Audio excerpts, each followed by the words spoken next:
Because I know Karen get on there. She's going to watch it. Saw the thing on Facebook. Yeah. It's just November 1st. Well, I think, where is Hillary Clinton?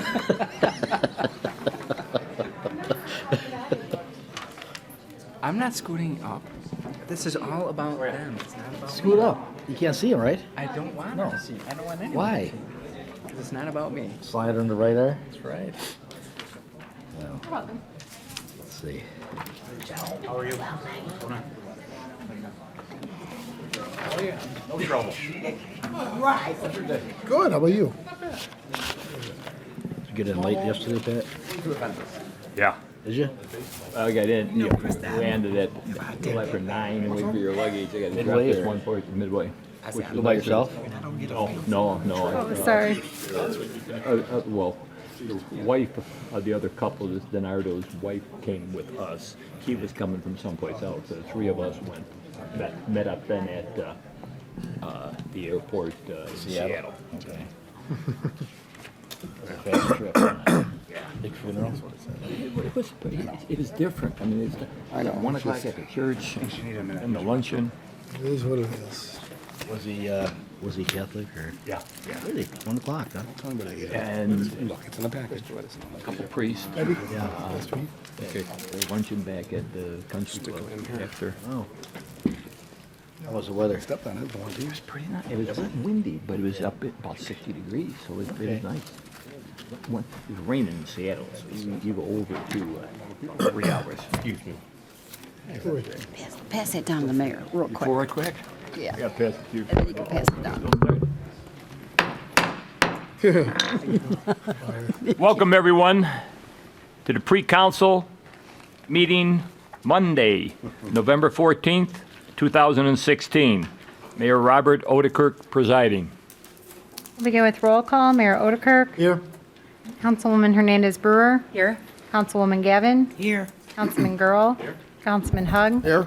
Councilman Morris. Here. Councilman Mudrin. Here. Councilwoman Coleman. Here. Councilman Turk. Here. First on the agenda is presenting Council Memo 533-16, Present St. Joseph Medical Center Area RPA Report. Mayor, members of council, I want to direct your attention to the screen. It's coming before you. As you know, the St. Joseph Hospital wants to keep its physicians as close as possible to the hospital. And so a lot of the buildings in this map, you'll see what is the proposed tax increment finance district around the hospital there. And I'll show you this next slide. Part of the feasibility study that was done was to identify all of the properties that are 35 years old or older as part of that feasibility study. And as you can see from all of these red dots, the majority of the area qualifies for the establishment of this TIF district. We omitted the housing areas surrounding it, and but all the property has to be contiguous. So you see we actually utilized the hospital property right in the middle there so that all of these properties could be contiguous. So then the state statute outlines some specific parameters and for adoption, and as you can see, we're well into this list. Upon your consideration tomorrow night, establishing a date for a public hearing, then we will be mailing notices to all of the taxing bodies so that they can protect their own interests and be aware of what's being proposed. And then we've got publication in the paper, the actual public hearing, and then adoption in January for the redevelopment plan. So we've given you quite a tome of legal descriptions, the financial plan, certain minimum standards that have to be met in order for this to move forward. But there's a committee formed as well, made up of the St. Joe's board members, area property owners, to give advice and recommendation during this process. Steve, when will it actually be complete to be formed? It's longer than January, isn't it? Well, if the council has the public hearing on January 3rd, potentially you could adopt the ordinances establishing the redevelopment area at that meeting of the 17th. So in effect, very early 2017. And if there's, if things come up in the public hearing where the council wants to spend a little more time on it, I mean, clearly this could move into February. There's nothing critical about that 17th date. We're just trying to, get enough public input out there, but also keep the process moving. Any other questions? Okay. Moving on to the agenda itself, I want to point out memo 534, Jim, which, I'm sorry to interrupt. Can we do citizens right. to be heard I on agenda items beg your first? pardon. That's okay. Under citizens to be heard, first we have Mary Beth Gannon, who signed up to speak.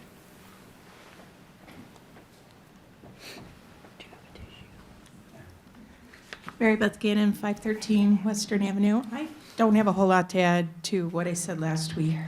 Just that I would like to say thank you to the city council, the mayor, for your generous gifts to the Rialto. And that's what it has been. It's been a gift.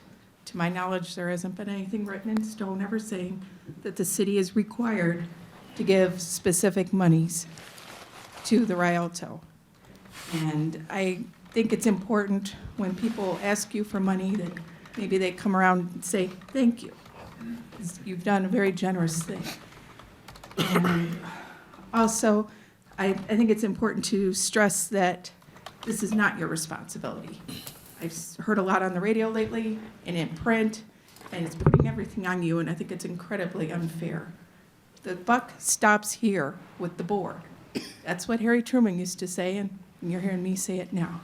The buck stops with my board. It's our responsibility to take care of the Rialto. Our responsibility, not yours. And again, I'd just like to say thank you for what you've given so far. It's never a guaranteed thing, and we need to take care of our own business and not push it off on others. Thank you. Thank you. Next is Kathy Spieler.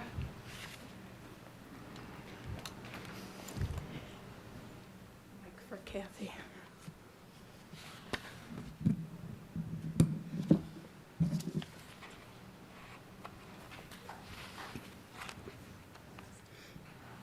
Kathy Spieler, Joliet, Illinois. I just wanted to say thank you also. I mean, I came the other day and I asked about the need-to basis, and I know you all heard me. I'm really pleased that you bailed everything out in May.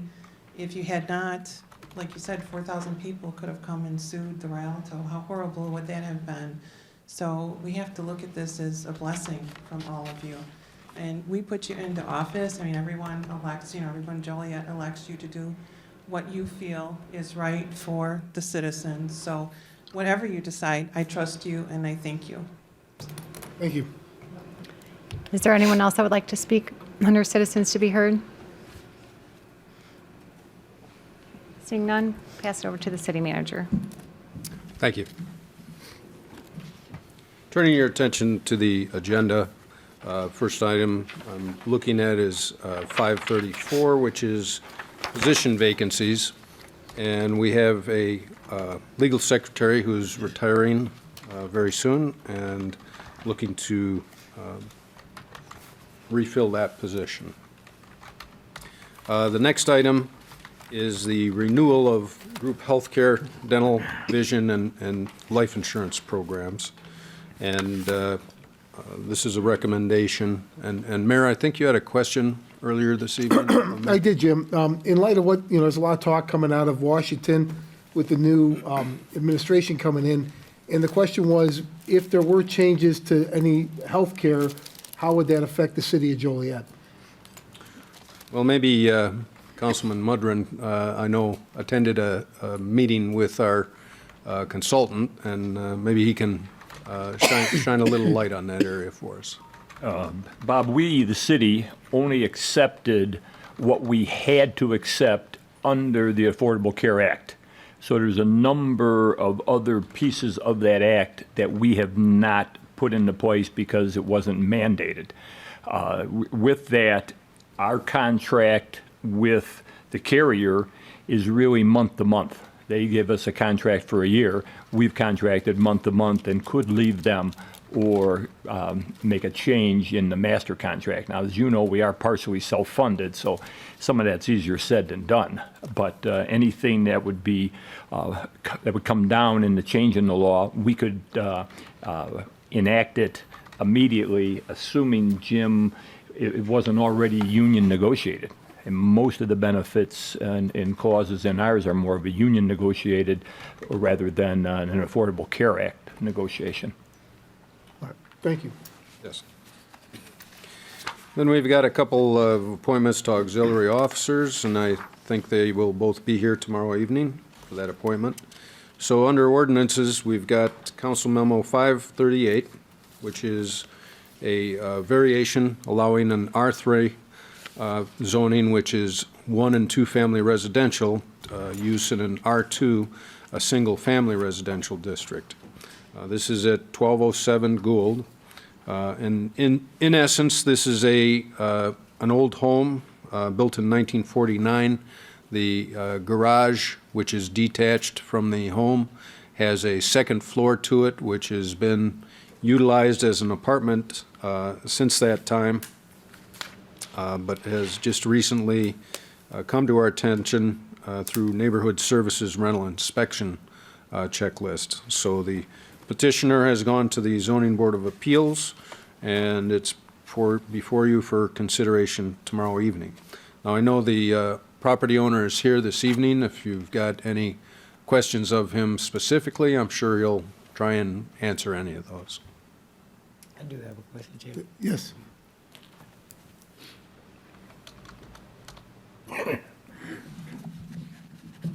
Yes, I am here. We got everything that the city, they asked me to do. I've done it all. Well, that was my question. That was my question. So you did get your checklist and everything is completed? Yes. Okay, and then just for our record too, this resident is not a rental piece out. It is for your family. I'm understanding that when family comes in, they do have a additional place to stay. Right, yes. That's my only question. Thank you. Any other questions? Thank you. Thank you. Thank you, sir. Thank you. Item 539 is an ordinance, as I just discussed, to approve the public hearing date for the President St. Joseph Medical Center TIF redevelopment area.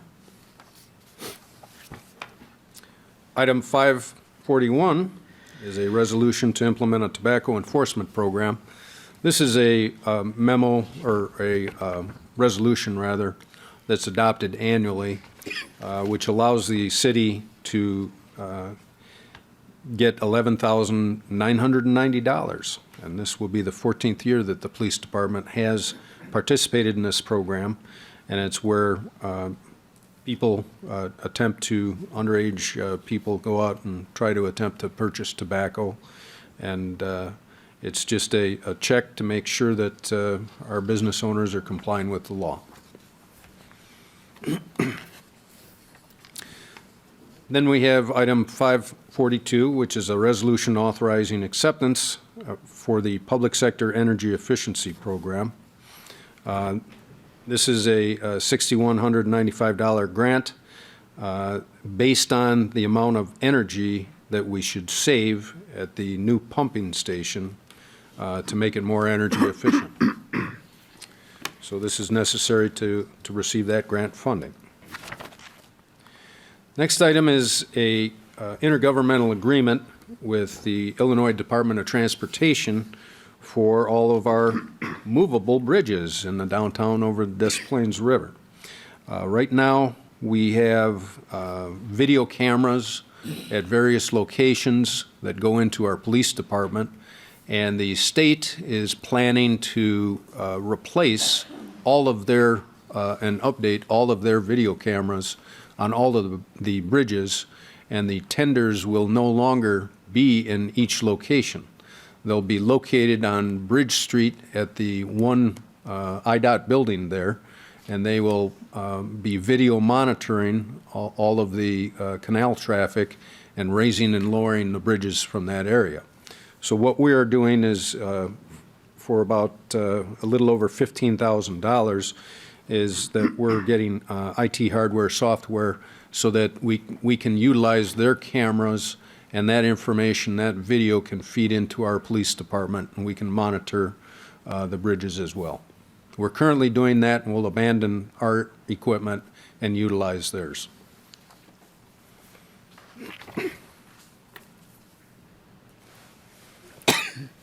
Then we have Council Memo 544, which is an agreement with CMAP, the Chicago Metropolitan Agency for Planning, and this is a local technical assistance grant in the amount of, $86,000. And what this grant will do is pay for the funding of all the design work within the right-of-way for where Chicago Street is going to go through, connecting Jefferson to Washington, but then continue north in front of Van Buren Plaza. Now, we are contributing an additional $40,000 to this because we want Ginkgo, who is the selected company, to also work on the redesign of the Van Buren Plaza, not only where it exists today, but also including State's Attorney, all the way from the library parking lot south to Van Buren Park where it stands today. Any questions? Then under our awards of contracts, amendments, change orders, and payments, which will be reviewed by committees tomorrow, I just want to point out the first thing under award contracts. You authorized a new van for our Neighborhood Services Division that contains our power washer and carries all the plywood when we have to go out and board up buildings. So there was some customization of the van that had to be made as part of that purchase. And then looking at Council Memo 553, this is amending our multi-year tree replacement program. And basically all that is that we got a $25,000 grant from Canadian National Railroad, and in order to spend those funds, you have to amend the budget to increase the expenditure by that $25,000. Other than that, I've got a request for a brief closed session. Are we done with the budget? Excuse me. No, we can talk about the budget as well. Oh, okay. I was just wondering, because I thought it was posted as a hearing as well. Yeah, before we get there, if we can do new business, I know there's a citizen here that wants to address the council. Public comments? Okay. Sure.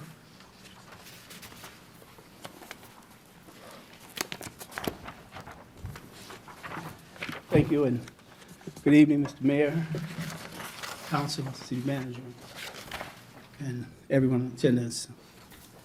First of all, I want to take this opportunity to say thank you for partnering with Redeemed Connections Ministries as it relates to a job preparation, job training program. And I wanted to kind of give you an overview of what we've done thus far. And then I'll also hand out to you a folder with a copy of what I've read, as well as some testimonials from some of those trainees who went through our program. Okay,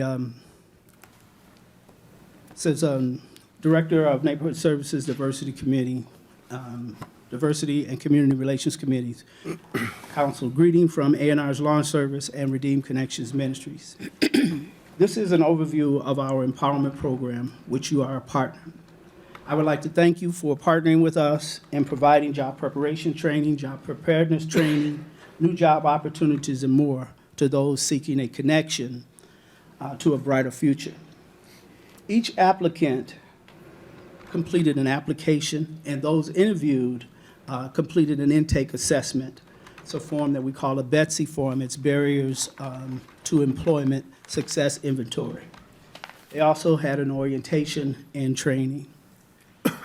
Once accepted into our 8-week paid job training program, trainees were trained in our job survival series, which included resume, interviewing and follow-up skills, career planning, workplace attitudes and behavior, employer expectations, appearance on the job, safety orientation, hands-on training of equipment, lawn maintenance operations and tools and equipment utilization techniques, referrals for employment, and basic small business startup information. We had 7 trainees, all completed and graduated with certificates of completion in our graduation ceremony, which took place May 7th, 2016 at Shirley's Chateau Banquet Hall here in Joliet. The estimate amount paid to the 7 trainees for 8 weeks of training was $3,696. This does not include office materials, supplies that were needed, payroll, management fees, equipment, insurance, etc. After the 8 weeks of training, most of the graduates requested to continue some classroom training and some field training as unpaid trainees in the areas that they felt that they need more help in, which we provided for them. And then we moved to the referrals and help with job placement after the training piece. 2 of our young men was hired with A&R Lawn Service starting in June and worked through September, part-time, starting with minimum wage. They worked an average of 24 hours weekly and was paid bi-weekly. They did get a raise as they progressed through the summer. They worked from early June through about the middle of September, with some missed days due to absences and rain days. They did great and learned the value of the importance of work. And I want to thank you all again for your partnership, because this wouldn't have been possible without your help and your partnership in this. One young man went back to school and found a job working part-time. All of these young men were unemployed and were not working. One young man found a job through temp service and was still working as my last contact with him in mid-October. One young man found work cutting grass and doing odd jobs wherever he found work in the community and with family and friends. He also did some temp job work. One young man was a junior in high school on the basketball team. His plan was to do summer basketball camp and find a summer job and get ready for his senior year in high school. One young man was a senior in high school on the basketball team, and he had planned to attend college. We did lose contact with that young man. One young man I took into the program after the graduation ceremony. He is a Joliet resident, a senior at Carthage College in Wisconsin, home for the summer, whom I worked with individually and hired and provided on-the-job training, some classroom training. He is currently in school at Sosa University in London, School of Oriental and African Studies, through a college grant he received from Carthage College. He needed money. He needed to earn money to pay for his food and travel expenses, which was not covered in the grant. He left Joliet for London on September 20th, and he will be there through December. This is a very beneficial program and much needed, which needs to be expanded to the point that we would be able to hire all the trainees that we take in to our program for the summer, providing summer jobs for them. There are many other cost factors that went into the program deliverables that A&R Lawn Service and Redeemed Connections Ministry provided with the help of our donors, volunteers, and those partnering with us. One of our goals is to help develop small business entrepreneurs, and that one of them would become a contractor for the City of Joliet Neighborhood Services Weed Control Program. So therefore, A&R's Lawn Service is looking forward to the continuation of our current contracts as agreed for 2017, which will allow us to continue this program through 2017. Redeemed Connections Ministry is a non-for-profit organization and is in need of donations to help fund this type of program. We're asking for either some type of monetary help, whether it be a grant or something along those lines, however the city might find a way if they can help with this. Again, I want to give a big thanks to all of the council. I was also gentleman from the Public Works Development. I think I see him over there. Can't think of his name. But anyway, he helped us as well. I just wanted to say thank you. And again, thanks to everybody who helped. And that's all I have. Thank you. And Jim, if I could tie this in, Councilwoman Gavin has been part of this. We are looking, as I think the council knows, to implement a program for the winter for seniors and for people with disabilities for snow shoveling. And Pastor Heath, I know we've talked to you about maybe helping us coordinate this. I met with Superintendent Cheryl McCarthy today, who said she put out basically feelers and that there are a number of high school students that are interested in joining this program. So it would take some coordination. I know you know how to do this. This is your business. Yes. If we could continue to discuss this, I think this is something we could try to do together moving forward. I would look very forward to that. All right, thank you. I'd like to leave you with this before. Councilwoman. Pastor Heath, I'd like to thank you, sir. Your passion and dedication to the youth in this city and providing them with some opportunities. I think that we should thank you as well.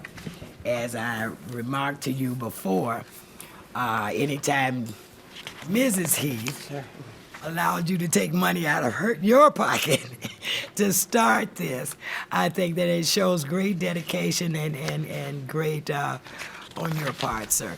So again, we thank you. And I know that the young men who benefited from this program, I understand, I know that Councilman Morris and the mayor attended the graduation and heard the testimonies from these young men. So it was a great impact, sir. Thank you. So God bless you and continue your good work. Thank you, Mayor. Pastor. Yes. Pastor, I remember, because over the year ago, I was the chair of that committee, and when you first came, it was just a concept that you had, and to see it come to fruition is quite an accomplishment. So congratulations, and thank you for doing this, and I'm sure that it will expand in the future. A leap of faith you took, and it worked out. Thank you. Thank you. Is there anyone else who would like to speak under public comment? Mayor? I'm sorry. Sorry.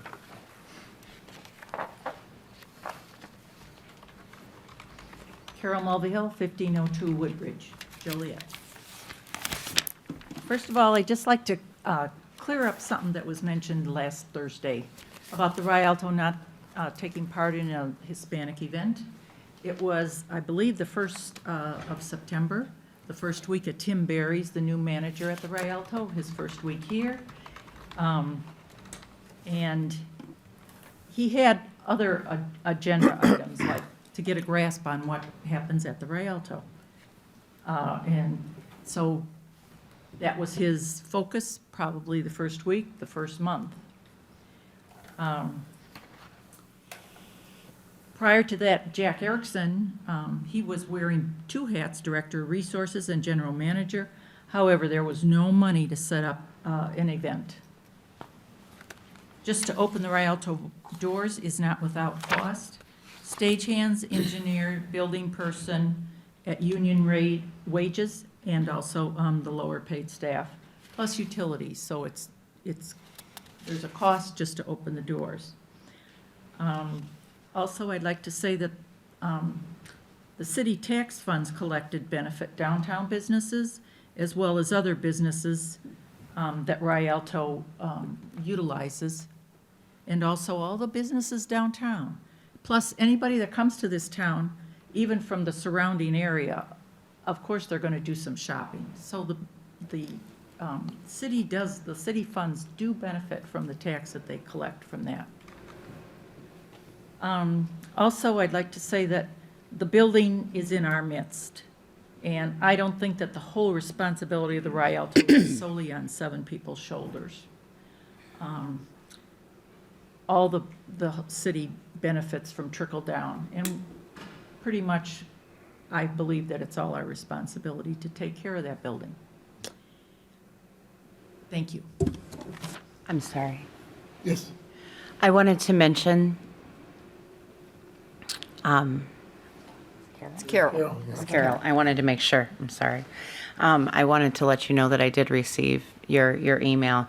I have not experienced any theater that's specific to the Hispanic community that I could give you an answer about now. But I will put feelers out there and ask around and let you know.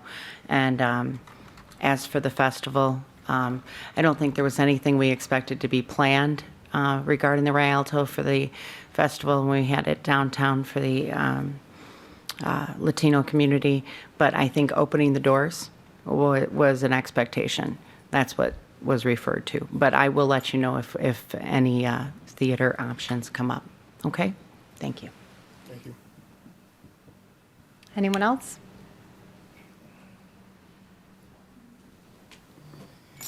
Good evening, members of the City Council. I don't know what town or what theater the woman was referring to, but if she would come downtown at 11 o'clock when the theater is letting out, or at 7 p.m. when the theater is allowing people in, and she will see people parking, and most of the shows they're out to have are geared toward our elderly folks, which happens to be the same people that I talk to in the various districts, and primarily non-minorities where I live, like in my block, on Westminster, on the west side of Joliet. And those are the citizens that are saying they are tired of their tax dollars being used for the Rialto. Over $9 million in the last 10 years for the Rialto alone. And that could have been used to offset the sewer and water increase that's about to take place. That could have put additional police officers on our street. Our police officers are in danger with the escalation of violence throughout the entire country, and particularly in our own community. And we need more police officers. That should be a more top priority than continuing the funding to the Rialto. But I would challenge her or anyone else to sit with me outside of the Rialto before a show and after the show and watch how they get to their cars and leave the area, or they come in their cars and go into the Rialto without shopping in the downtown city center. There is no benefit to any of the business in the downtown city center, let alone the businesses surrounding the east side community. And I would challenge her at any time. The only time that you see any type of business or anybody getting any type of business is when the Tree has a show with some of these young people that come from Wilmette and that come from Naperville, because they know how to bring in the right kind of shows. And you see these young people anywhere between 17 and 24 walking Cass Street to get to McDonald's, to get to Burger King, and they pack the place at anywhere between the times of 9 and midnight. And before a show, going to our Chicken and Spice, which the college is trying to close, which I disagree with. But there is no benefit. And with respect to the festival, that's just common sense. You have 6,000 people in the downtown area. Open your doors and utilize it. And don't just leave it for one segment of the community, but open up for everyone in the community. And again, I was an usher there at 16 years old.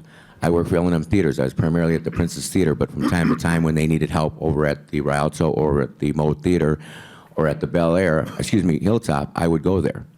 So I love the Rialto, but I don't think the taxpayers should continue to support it. I think they need to get that back to the basics of just supporting police, fire, and public works and the local infrastructure.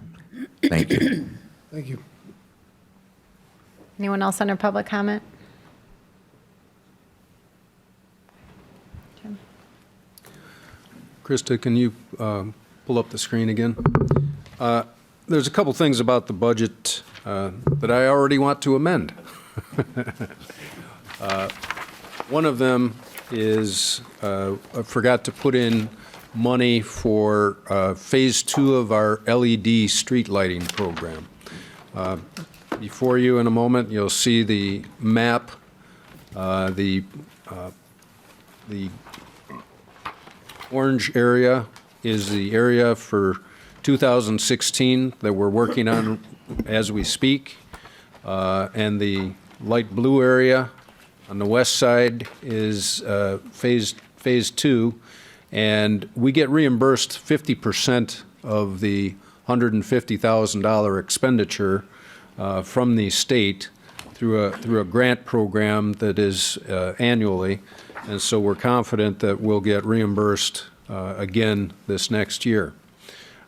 You'll notice that we're in the center of Joliet, and then we're out west before we come back to the east, and that's because our electricians are stationed at our east side public works plant, and so that's the furthest that they have to drive if they're going to be servicing the streetlights. And so it's better to replace the ones out west and work our way east. Then they're just working on the ones over on the east side. They don't have to drive as far. So that's again, $150,000 capital expenditure that we would be reimbursed $75,000. The other is a part-time animal control advocate position. Looking at $15,000 a year, and I'm proposing that this be a mayor's appointee, work out of his office on a part-time basis.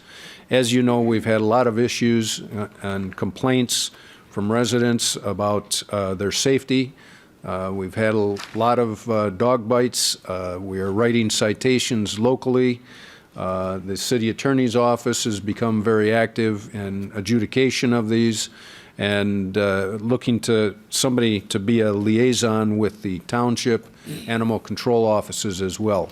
I've got a draft job description, and I'll provide that to you tomorrow evening. And at this point, I'll turn it back over to questions from council members. Jim, I just have a couple questions. The first is with respect to the new courthouse. I know there was a financial obligation that, that was negotiated with the county and that this council approved. And I think our obligation was going to be $500,000 a year beginning on some date. There was some triggers that were involved. I don't recall exactly what they were, but I don't know if it was the old courthouse coming down, or I'm sorry, the old First and West Bank building coming down, or what would trigger that. But two questions: do we have our $500,000 in this budget, or do we need our $500,000 in the budget? Have you had any conversations where that process is at with the county? I contacted the county executive's office, and they said that and the trigger is breaking ground on the new courthouse, and they will not be breaking ground in 2017. Good. So I assume there's no $500,000 in this budget, since there won't be. Not. Okay. Second and final question: when we talked about the budget last week, I didn't notice in the budget book, I didn't see a levy calculation, and I know we talked a little bit about revenues and where they're being generated. Can somebody tell me, or can you tell me, what is our property rate doing this year as compared to last year? The rate. Well, I'm going to say something, and I'll ask the finance director to correct me if I'm wrong, but we are getting a 1% increase revenue based on the new growth, the new construction in the community. So that's what we're capturing. So I know your next question, and so I will answer it that a resident's tax bill for the city should remain the same as it is. I would assume, since we've got a 1% increase in new construction, that our property tax rate would be frozen from last year. I don't know if Mr. Kadati can confirm that.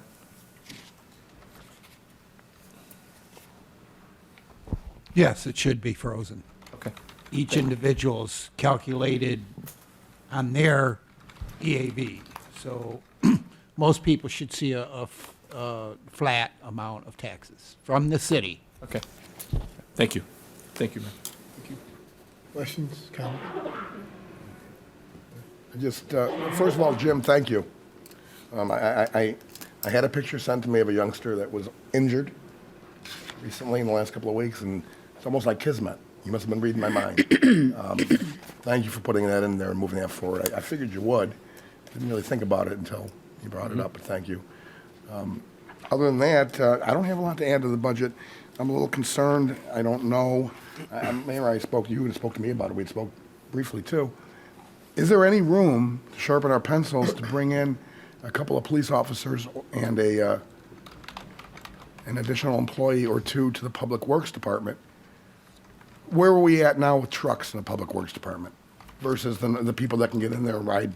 We have one extra truck, and so if based on the number of drivers we have, and so if a truck breaks down during a snowstorm, that goes into service, and we can still have that person out plowing. But as you know, the proposed budget is proposing an additional plow truck, a double axle, and they're not cheap when they're fully loaded, as they say. It's $280,000. But this will, allow us some room. I mean, these vehicles are aging. We haven't been replacing them on a regular basis, and so it will guarantee. And in the middle of a snowstorm, you just can't go out and rent a $280,000 plow truck, or you can't find even private sector contractors to supplement your workforce because they've got contracts, with parking lots, and they're out busy at the same time we're out. And so I'm proposing one additional truck, and you may recall I also suggested if you did want to add a position, that it would be for grinding sidewalks, and then that person could also be in the plow truck as well. That would be sidewalk operator? Yes. It'd be equipment operator position. It's a full-time job? Yes. So was that a long-winded no? No, I'm joking. Yes, it was a long-winded no. And as you can see, every department feels that if they have more people, they can do more.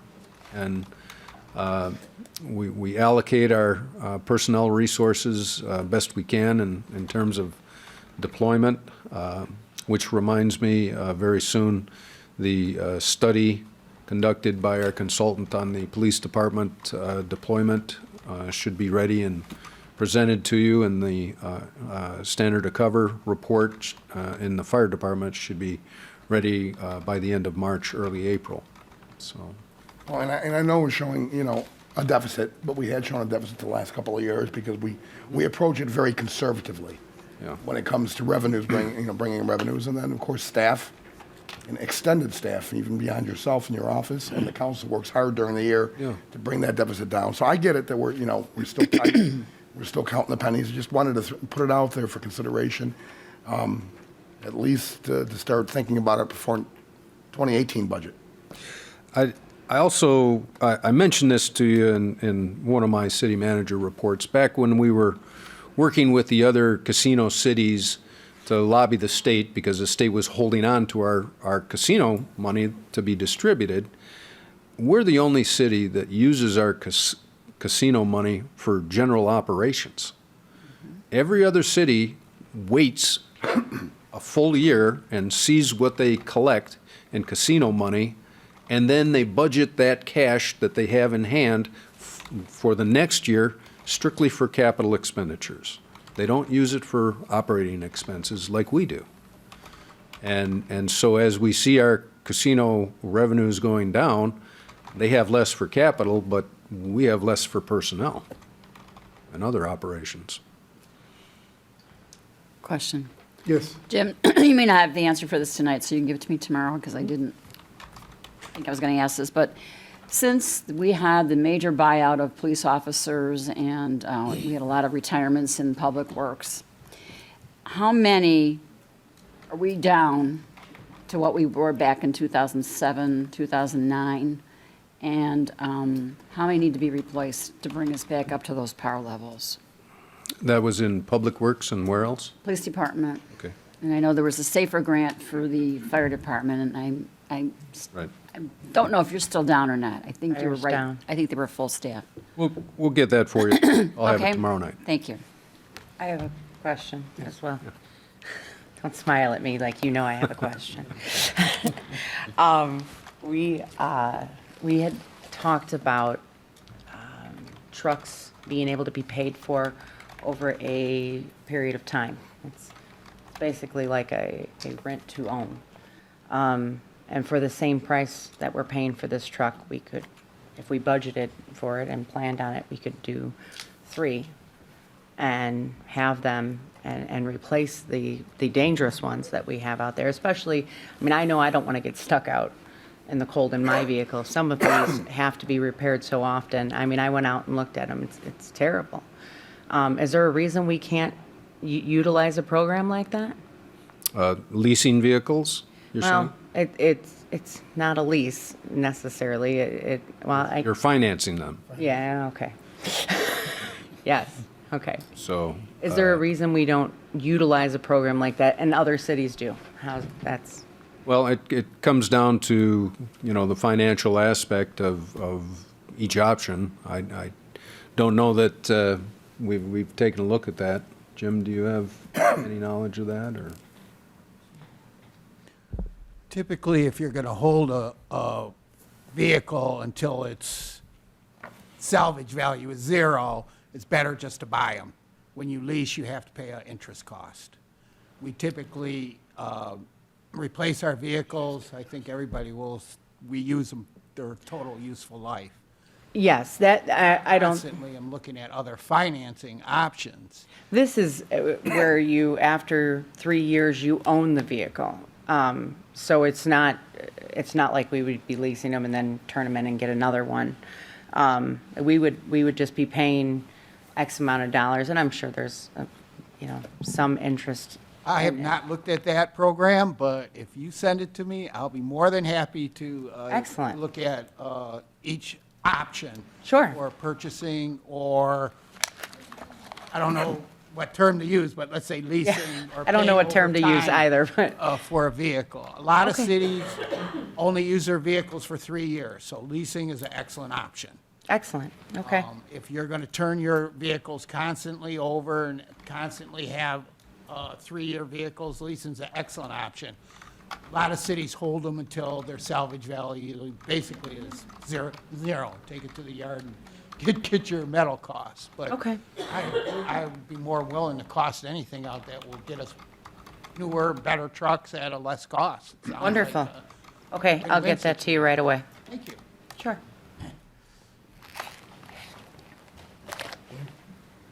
I'm good. Jim, I had a couple questions. And Chief Benton, the first one be directed at you.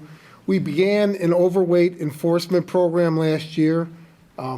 If you could provide tomorrow or the next budget meeting what the numbers were, I guess before and after, how much money the city has made on this overweight program, and whether we could target funds from that program for new police officers, if possible. If we're raising the type of money, maybe dedicate more officers out there to pay for their salaries. Give us those numbers. Yes, I can. Do you know offhand where we're at? Already made them. Okay.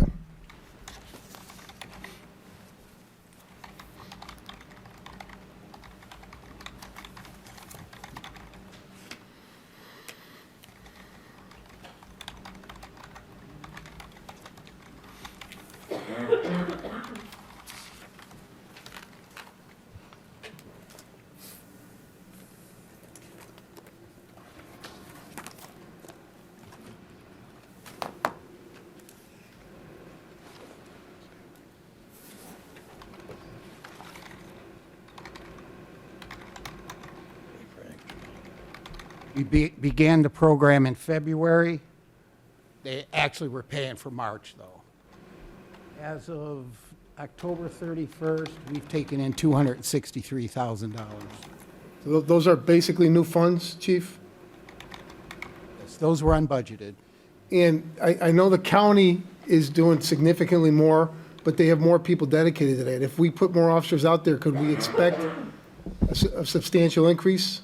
We can. In fact, we just started a cross-training program opening up for officers that are interested in that type of enforcement to to go and experiment with it for a 30 to 60 day time period and try to expand on the program. Right now, it's kind of an obscure part of the law enforcement that our officers are responsible for. Truck enforcement, they have to go through additional training, and a lot of officers don't have that same exposure. So I think that if they get that taste of it, like we've just started, you'll start to see those numbers expand and probably see more revenues come in. Okay. And then with NOPT, are we fully staffed with that currently? No, we're not. But we are in the process of hiring officers. Jim, is that correct? The eligibility list, yes, we are, aren't we, Kim? Yeah. And then, just so to clarify, when we say we're not hiring or additional police or fire, we will replace retirees for the next year? Is that part of the budget? We have budgeted for replacement of all positions. Now, in police and fire, I have been looking at the calendar on when schools begin, if we've reserved places, the state of the eligibility lists, and what the state of the state budget is. And so we haven't kept up with every vacancy that you've authorized. When somebody retires, I ask you to authorize that position. Because, and back in July when the state adopted their budget and didn't cut into our local government distributive fund, we said, okay, let's go out and do these hires. But with labor agreements that don't allow for any layoffs, should the state adopt a budget for 2017 that gives us a major revenue cut, we couldn't shrink fast enough through retirements alone to be able to deal with the sudden potential impact that it would have on our budget.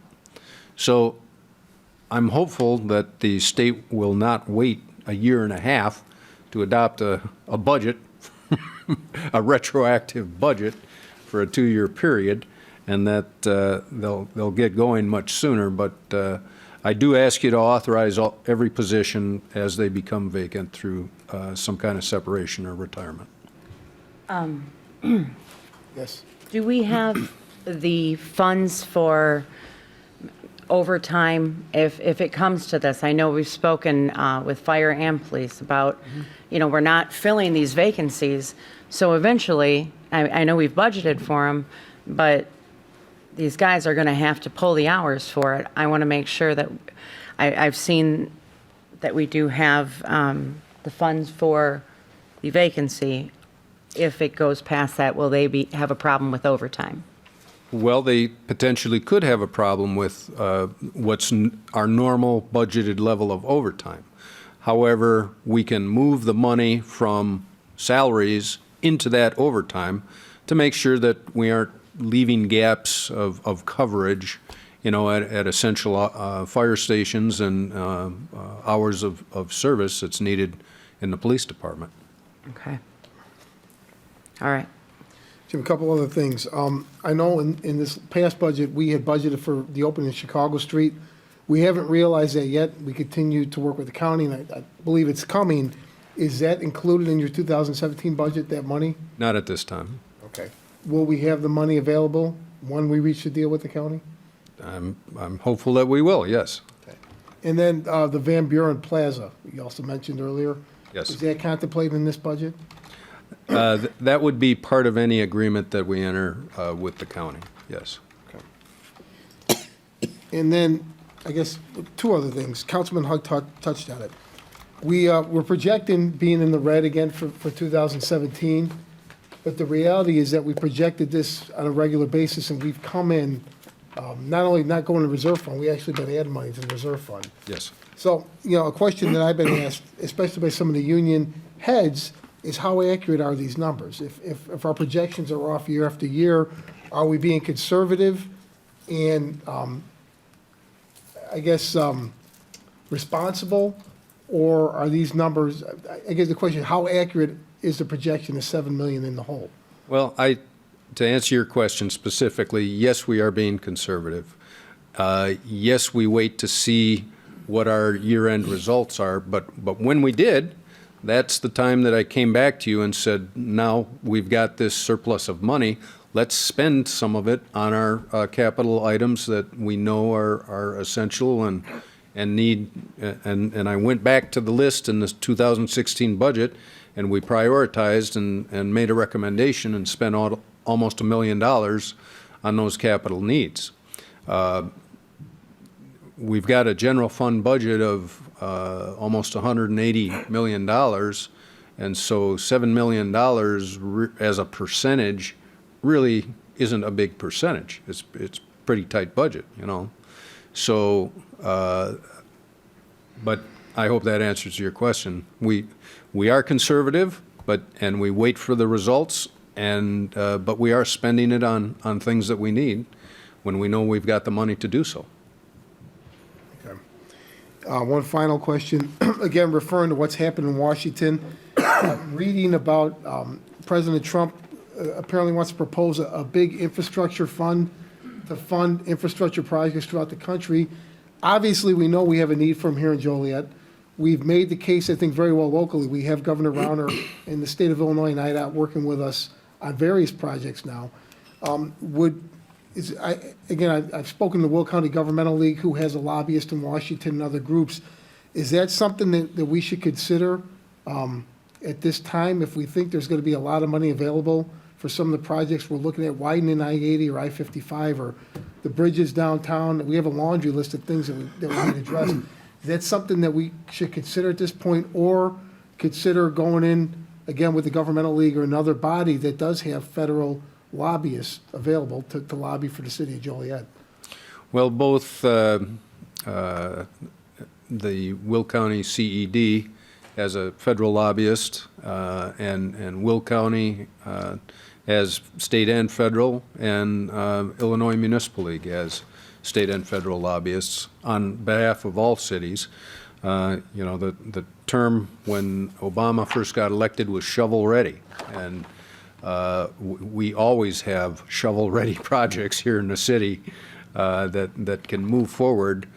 We just have to wait to see what form, if any kind of infrastructure bond or grants are provided, and what form that takes. And then we will guide whatever projects that we have that best fit that criteria that we think will qualify, and we're ready to do that whenever any kind of announcement's made.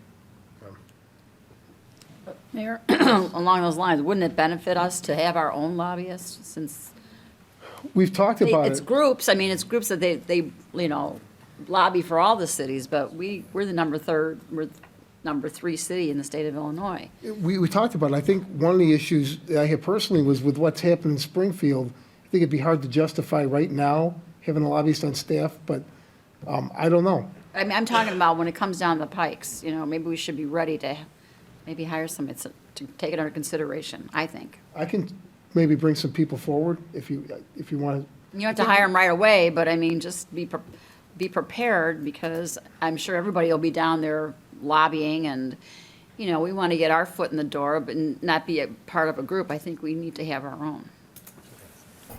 Yeah. I would tend to agree with Mayor Odekirk and what Councilwoman Quillman said as well. I think if, at this point in time, a federal lobbyist might be in our best interest to at least entertain that.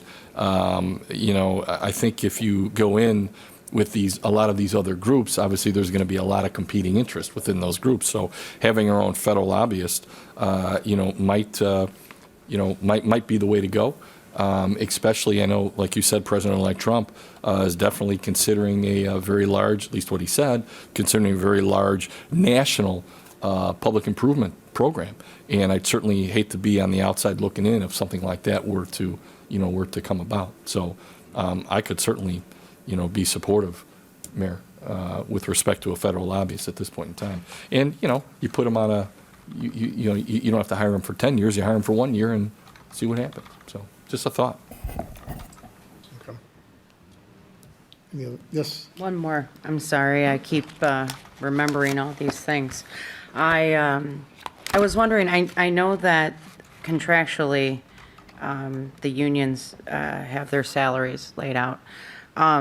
Is there somewhere where we have an option for cost of living increases for union employees is, All of the union groups negotiated a 0% increase in 2017, and the Yes. same is proposed for non-union at this point in time.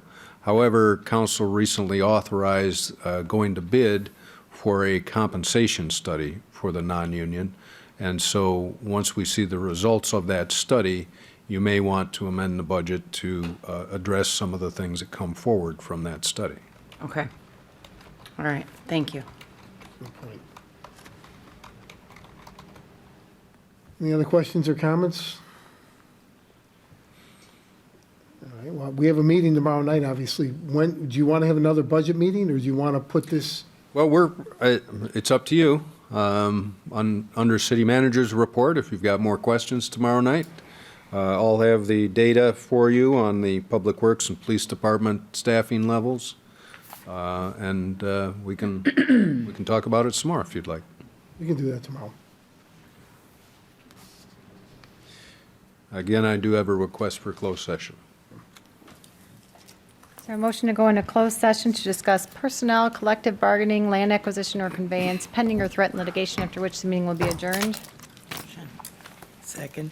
Motion and seconded. Councilwoman Hernandez Brewer.